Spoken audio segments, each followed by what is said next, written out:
Bonjour à tous, je vous fais cette vidéo en complément d'un article que j'ai écrit sur mon blog sur l'automatisation. Dans cette petite vidéo, je vais vous parler d'un plugin qui va probablement vous intéresser. En tout cas, moi, il a vachement amélioré ma vie, en tout cas, concernant les envois d'email, de courriel. Vous allez voir, c'est assez génial comme petit outil. Alors c'est pas non plus un outil miracle, mais il fait pas mal de choses intéressantes. Alors ce petit plugin, puisqu'il s'agit d'un add-on, d'un plugin, il s'appelle Gorgias Template. Il s'installe sur Chrome ou sur votre navigateur. Il me semble que vous pouvez l'installer aussi sur le navigateur Firefox.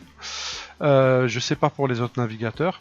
Alors vous allez sur le Chrome Web Store si vous utilisez Chrome, vous tapez Gorgias Template sur Google ou sur le Chrome Web Store, vous l'ajoutez ici en cliquant ici ajouter à Chrome, il s'installe en quelques secondes. Vous allez voir en haut, là on ne le voit pas, mais en haut à droite ici, une petite icône qui s'est ajoutée à votre navigateur et qui permet de gérer toutes les options, sachant qu'on peut y réaccéder par ici comme je vais vous le montrer.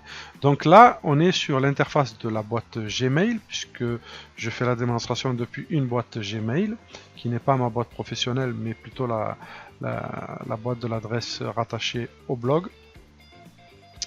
Donc je l'utilise pas beaucoup ce plugin sur cette boîte mail puisque je fais pas beaucoup d'emails récurrents pour l'instant, mais en tout cas professionnellement je l'utilise beaucoup et je vais vous faire une petite démonstration et vous allez voir tout l'intérêt de ce truc. Donc j'ai commencé à préparer un mail pour gagner du temps, j'ai mis un destinataire, j'ai écrit un nom d'email. Alors petite astuce que vous pratiquez peut-être déjà, mais en tout cas si vous ne le faites pas, habituez-vous à faire ce genre de choses. Vous verrez que ça peut pas mal vous aider, surtout sur des gros projets où c'est d'avoir un code de suivi des thèmes et des emails qui sont liés. Et pour créer un code, rien de plus simple, enfin, il y a une méthode plutôt simple qui est de ce que je fais moi, c'est mettre un dièse, de faire suivre par l'année, le mois et le jour. Comme ça vous avez un code qui est unique à chaque fois, et d'ajouter, puisque vous pouvez faire plusieurs fois cette manipulation dans une même journée, rajouter un code de 3 à 4 lettres que vous inventez à partir de la thématique de votre mail ou de la thématique de votre problématique ou du nom de votre projet, etc. Ce par quoi seront liés tous ces fils d'email. Donc ici moi pour le test j'ai fait donc test perdre son temps, TPST, et chaque fois que j'aurai besoin de faire des recherches d'email dans longtemps, imaginez-vous dans quelques mois si vous voulez retrouver des emails et tout ça, vous avez un code unique qui permet de retracer tous les emails qui étaient sur cette problématique là, sur ce thème là. C'est une habitude que je vous invite à prendre parce que ça peut vraiment vous aider. Parenthèse fermée, revenons à notre plugin. Le plugin il est là. Alors le système il est simple, c'est que vous allez excusez-moi, rentrer, configurer dans un premier temps des templates, des petits bouts de phrases récurrentes que vous utilisez souvent et que vous pourrez aussi paramétrer, et vous pourrez les appeler d'un simple raccourci clavier. On va faire une démonstration. Dans mon cas, j'ai paramétré déjà un premier raccourci qui s'appelle, que j'ai mis BJ, donc BJ plus tab, puisqu'à chaque fois il faut finir par la tabulation. Et vous voyez que ça a inséré une formule de politesse, bonjour, monsieur, et ça a mis le nom du destinataire qu'il est parti récupérer automatiquement dans la signature. Alors attention, parfois ça fonctionne pas puisque certains s'amusent à mettre dans leur signature soit des pseudonymes, soit des raccourcis, etc. où c'est pas bien configuré quand ils configurent en tout cas leur boîte mail. Toujours est-il en tout cas que vous avez la formule de politesse et vous pouvez changer le nom s'il a mal été inséré ou s'il a mis un pseudonyme ou quoi que ce soit d'autre. Ensuite, on pourrait appeler un deuxième raccourci qui est J1 dans mon cas, tabulation et on voit que ça a rentré un bout de code plutôt que d'aller faire copier-coller ou de me retaper le texte à chaque fois. Vu que c'est un texte que je fais de manière récurrente, veuillez trouver un pièce jointe le document type, c'est un texte à trous, donc là il faudrait mettre par exemple, je sais pas moi, PDF ou Word que vous m'avez demandé par exemple. Alors on peut imaginer plein de choses et on pourrait avoir des textes très très longs, des courriers types. Imaginez si vous êtes juriste ou avocat ou peu importe ou commercial et que vous faites des emails récurrents, plutôt que d'avoir un Word comme beaucoup font sur le bureau à aller, ou comment ça s'appelle, un PowerPoint ou quoi, pour aller chercher à chaque fois des formules de politesse, les copier et les coller, ou des textes à trous, les copier et les coller. Là, vous pouvez les rentrer là-dedans et les appeler d'un simple raccourci clavier, surtout si c'est des emails récurrents. Alors là, vous allez avoir beaucoup de facilité à retenir le raccourci clavier que vous aurez créé et savoir à quel bout de texte il est rattaché. On va en faire un autre. Supposons que je veuille mettre une signature ce coup-ci. Alors la signature, dans mon cas, moi j'ai mis plusieurs, S1, S2, S3. Je vais appeler la première signature qui est S1 et je rentre et vous voyez, ça me rentre la signature directement. Alors pour ceux qui sont habitués à Gmail, ils me diraient oui mais on peut faire ça automatiquement depuis Gmail. C'est vrai, puisque Gmail il permet d'avoir une signature qu'on paramètre dans les paramètres et qui permet de rentrer une signature automatiquement à chaque fois, sauf que justement ce sera une signature qui sera unique et qui sera à chaque fois. Mettons que j'ai une boîte pro, c'est mon cas, dans une autre boîte mail que j'utilise tous les jours de manière professionnelle, mais que j'utilise aussi pour la vie privée et aussi pour mes relations commerciales et tout ça, et que j'utilise même d'ailleurs pour plusieurs professions. À ce moment-là, la signature, elle peut ne pas être appropriée. Par exemple, si j'envoie un email à un voisin ou à un cousin ou à un ami, signer ça du nom de la société, c'est pas terrible. Je pourrais avoir plutôt une signature avec juste mon nom et mon numéro de portable, par exemple.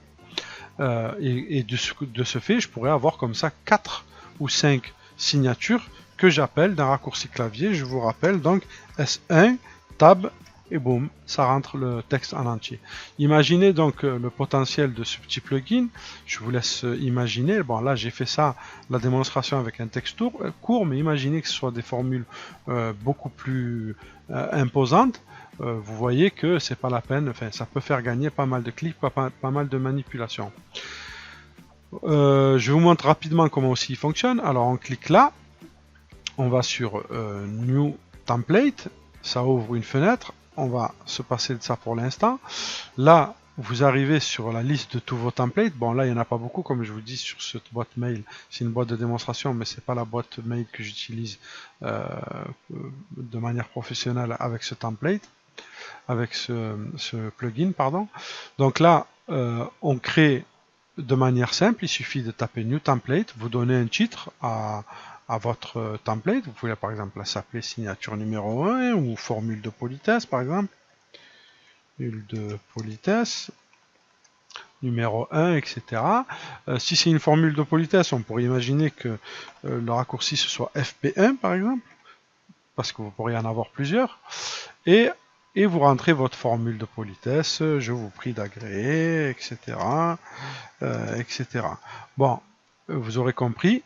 Là, vous pouvez mettre, ça peut être intéressant de mettre aussi des tags pour retrouver facilement vos templates imaginez quand vous en avez vraiment beaucoup. Mais dans notre cas, on va pas s'en occuper. Et là, donc, vous retenez que c'est ce raccourci clavier là, Text Shortcut, que vous devrez rentrer, faire suivre de la touche tabulation pour insérer le texte que vous voulez dans votre email. Là par exemple, en ce concernant les salutations, j'en avais déjà tapé une, j'avais déjà préparé. Supposons, allez, on va changer ça. Hop, on va rentrer une formule de politesse. Tac. Je vous prie d'agréer, madame, monsieur, l'expression de mes salutations distinguées. Le raccourci pour l'appeler, donc c'est SAL, par exemple, salutations, et le titre, bon, salutations cordiales, ça c'est pour le retrouver quand on le cherche dans la liste. Je mets donc Save Template. On voit que le template il est là, et si je retourne dans ma boîte mail, dans le mail que j'ai écrit tout à l'heure, si je fais entrer donc SAL, on a dit plus tab, et boum, vous voyez que ça rentre le code. Pour ce qui est de cette partie-là, qui était une variable, ce qu'on appelle une variable, ici, le nom, il y a une quinzaine de variables sur Google Georgia Template qui vous permettent d'aller chercher soit la date du jour, soit le nom de la personne, soit le prénom, soit d'insérer son adresse mail. On va voir aussi comment ça se passe. Alors, New Template, vous allez ici, on va regarder à quoi ça ressemble. J'ai préparé un truc avec toutes les variables, enfin elles y sont pas toutes, mais une variable ça ressemble à ça. Donc to email, c'est-à-dire l'email de celui à qui vous l'envoyez. Si on prenait ça et qu'on le mettait dans un template, on va faire l'expérience tout de suite. Je crée un template que j'appelle interlocuteur par exemple. C'est vraiment pour faire le test, puisque et que j'appelle, on va taper un bout de code, adresse email de l'interlocuteur, deux points, je mets le petit bout de code qui est là. Alors sachant que si je le mets en gras ici, il sera en gras dans l'email, et si je le mets pas en gras, eh bien, il sera pas en on pourrait même changer les couleurs et tout ça. Et là, donc c'est OK. Je mets, avant de sauvegarder, je vais faire un code d'appel. On va l'appeler juste pour le test 1, 2, 3. Et je vais le sauver.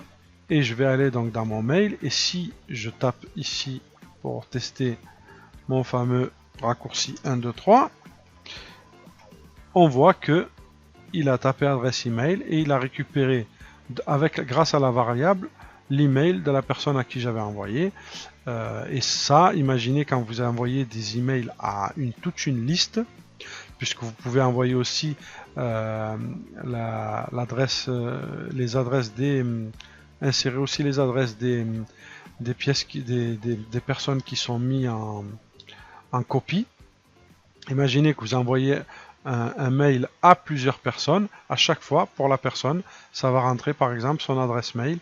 Ça peut être intéressant dans certains cas, mais ce qui est surtout intéressant, c'est de récupérer le nom ou de récupérer la date du jour. Et vous pouvez aussi paramétrer la date plus la date d'aujourd'hui plus tant de jours ou tant de mois. C'est-à-dire que par exemple, on pourrait imaginer un texte où je dis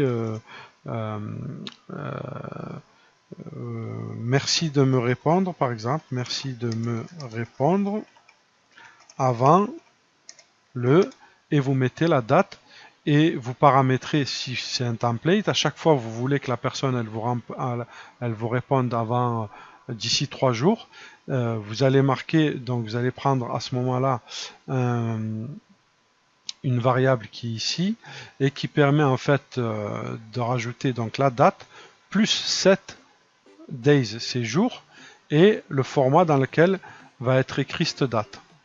Et si on fait le test dans le template, on va tester ça tout de suite. Donc là on va mettre plutôt celle-là en chiffres.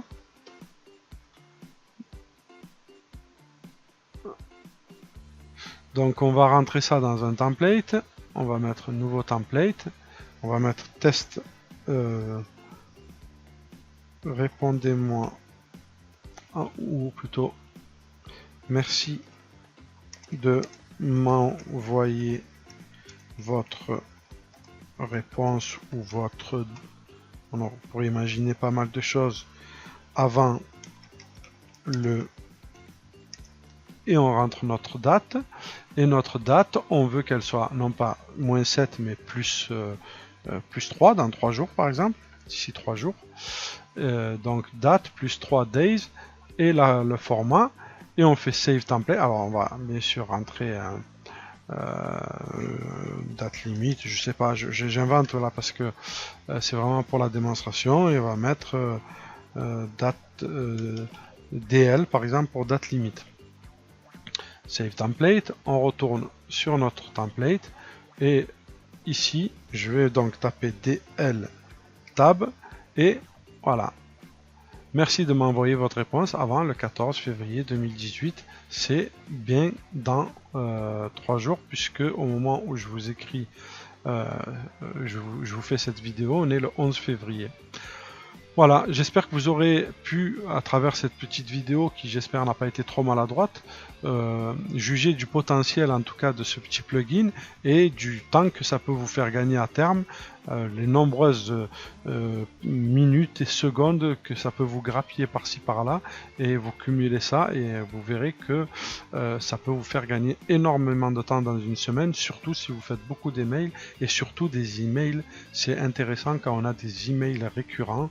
Moi je sais que dans mon milieu professionnel, je suis dessinateur dans un cabinet d'architectes, et je gère des projets entiers, c'est récurrent, on fait beaucoup d'appels d'offres et tout ça, et on a des emails, pas mal de courriels qui sont récurrents, et le fait d'utiliser ce plugin, ça m'aide beaucoup pour gagner du temps dans ma rédaction d'email, et j'ai même pas besoin de vérifier à chaque fois les fautes d'orthographe, puisque j'aurais fait cette vérification une fois, et à chaque fois j'ai plus qu'à copier-coller, et à copier-coller, à appeler ça avec des raccourcis clavier, et j'écris comme ça du coup des emails de manière assez rapide.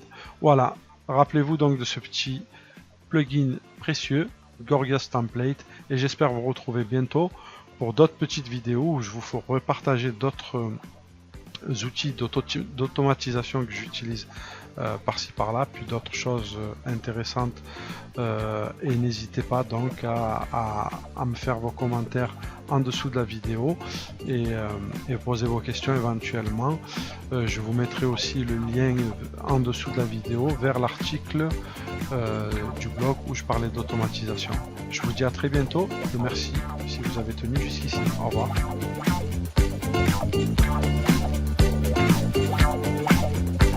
Thank you.